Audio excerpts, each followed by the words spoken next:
you are about opening your 7th solo show at Cristina Guerra's gallery, and it's titled Ra. It's a mix of different works, mainly 4 drawings, but they are in form of light projections. Do we have to think of them as drawing, or do we have to think of them as projections?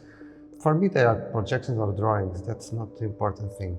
Although I came to the projections and I thought about the images doing drawings. Drawing is the basis of the work, of course. I always think about building an image. Building an image can be using painting or an installation or an object, but trying to build an image with light, it's something completely different.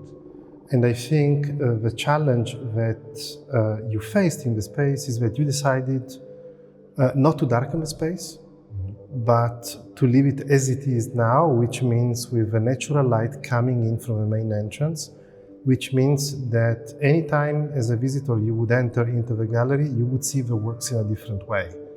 Because the tone are going to change, the intensity of the color, the shadows, so everything is going to be in a continuous changing process because of that. This gallery has like a big window by the entrance. You have plants outside, a tree, a palm tree. The light changes throughout the day, and I think it will be very interesting to work with that. Because you really have to focus on the works, you focus on the light, and I think you get more into the symbolic value that you are seeking as an artist by presenting also the specific geometric shapes that makes every single work. So you go from circles to rectangular shapes to intersections of geometrical forms. And I think by spending a little bit of time as a viewer, you understand that you try to dig out a symbolic meaning, a symbolic value behind every single shape. And I think this is an interesting reference also to the title of the show, because you sought a title which hints to a potential cosmological value of the works, meaning the figure of Ra, which was one of the main deities of ancient Egypt, and it's a reference to sun, to the natural force of the sun, to the way in which the sun and the lights are changing our lives. So you seem to open up a bunch of different meanings that are sort of going deeper and deeper from each work. In my practice, titles were always very, very important. From the start, like a trigger for the idea. And this time, I didn't thought about titles. I think choosing just the words Ra, it can open the possibilities. And for me, it was just like, okay, I'm going to just call it Ra, the exhibition. Everything is untitled. The pieces, they are composed by very simple forms. I was thinking about primal structures to try to get some kind of simple effect and specific shape. No, I think you really get as a viewer, I think that was my first impression when I encountered the works, was their meditative quality, because it really works that are conducive for the viewers to stay in front of them.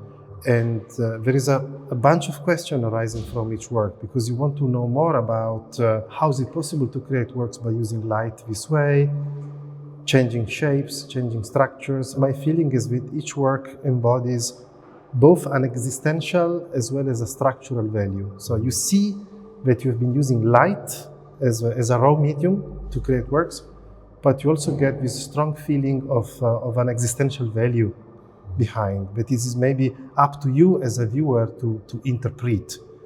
And I think this becomes even clearer when you come across the paintings. It's again about geometrical shapes.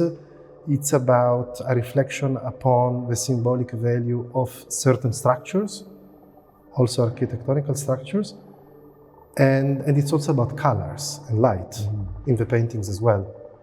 It's all a kind of a revelation, and you have like a different sense of space when you relate to a light work. It's different from everything else. Yeah. It's like you have like this aware of your presence in the space, And I wanted the paintings in a way to kind of mirror that experience. One challenge for the paintings was that they are figurative. I wanted to work the experience of seeing the light, but seeing a work of light in a painting. I wanted the figures to have this ambiguous place in composition, where you don't know if they are experiencing the source of the light, they are coming from the source of the light, what is their relation. At one point, it's like they introduce a kind of a narrative, but a very open narrative. And in terms of the shapes you come across in the projections, there is, as we said, circles and more rectangular shapes and shapes that are in between circle and rectangular. So how did you develop these kind of shapes? Because you can really hint to very, very different potential references coming from astrology, cosmology, literature, architecture. I wanted to work with light, but in a very simple way. I would say like a naive way. I have like specific light projectors. They are used in stages, on theater, on music performance, etc. And the simplest way is to use simple forms. I didn't want something like very complex compositions, moving images. I wanted everything static. Then, of course, working with light is working with perception, is working with the way we see, it's working with different dimensions, it's working with cosmology, architecture in ancient civilizations, ancient Egypt or pre-Columbian civilizations, etc.